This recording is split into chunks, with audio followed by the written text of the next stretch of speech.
पुराना रैपर हूँ मैं। 1959 में लिख दिए थे मैंने ये देसी कलाकार 4 बोतल वोदका।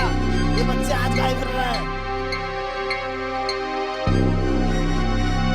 हाँ करेंगे ये भी रिकॉर्ड यार, कैसी बातें कर रहे हो। और सुनो, 2 रैप सॉन्ग मेरे बेटे को मिलने चाहिए।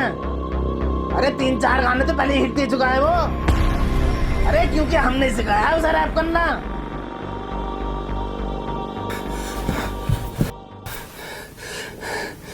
राहुल मेरे बेटे, ये कैसे लगी?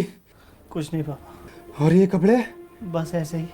अरे कोई डॉक्टर सत्तू को बुलाओ जल्दी। राहुल बेटे, आज तुम मेरे एक दोस्त की तरह लग रहे हो। पापा ये चश्मा हमें हमारे सर ने दिया था। पापा एक बात पूछूं? हाँ बेटे।